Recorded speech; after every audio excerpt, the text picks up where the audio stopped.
Now, we're not here to preach that you do things any one particular way. Too often in the past, Washington approached Prime Minister Modi with an attitude of preachiness or even one of condescension.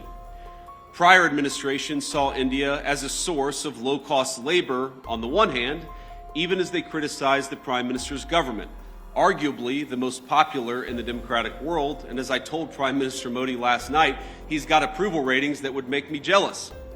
We want to build a bright new world, one that's constantly innovating, one that's helping people to form families, making it easier to build, invest, and trade together in pursuit of common goals.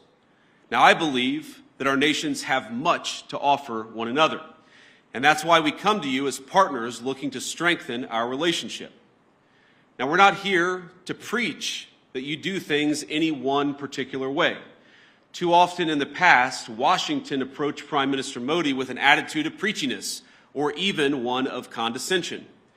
Prior administrations saw India as a source of low-cost labor on the one hand, even as they criticized the Prime Minister's government, arguably the most popular in the democratic world. And as I told Prime Minister Modi last night, he's got approval ratings that would make me jealous.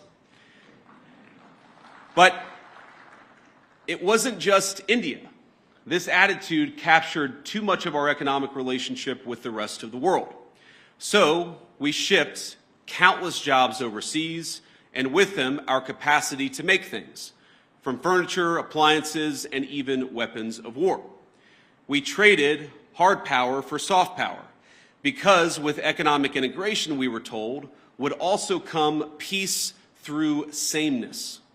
Over time, we'd all assume the same sort of bland, secular, universal values, no matter where you lived. The world was flat after all. That was the thesis, and that was what they told us. And when that thesis proved false, or at least incomplete, leaders in the West took it upon themselves to flatten it by any means necessary. But many people across the world, and I think your country counts among them, they did not want to be flattened. Many were proud of where they came from, their way of life, the kind of jobs they worked, and the kind of jobs their parents worked before them. And that very much includes people in my own country, the United States of America.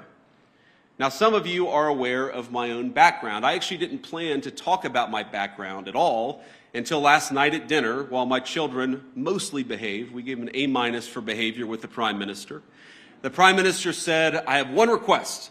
I want you to talk a little bit about your background." And so I wanted to do that. For those of you who don't know anything about me, I wanted to talk about it. I come from, and I'm biased, the greatest state in the Union, the state of Ohio, a longtime manufacturing powerhouse in the United States of America. My home specifically is a place called Middletown. Now, it's not a massive city by any means. It's not Jaipur, but it's a decent-sized town and a place where people make things, which has been a point of pride in Middletown for generations. It's filled with families like my own, some of whom called us hillbillies, Americans who came down from the surrounding hills and mountains of West Virginia, Tennessee, and Kentucky to cities like Middletown in pursuit of the manufacturing jobs that were creating widespread prosperity for families all across America.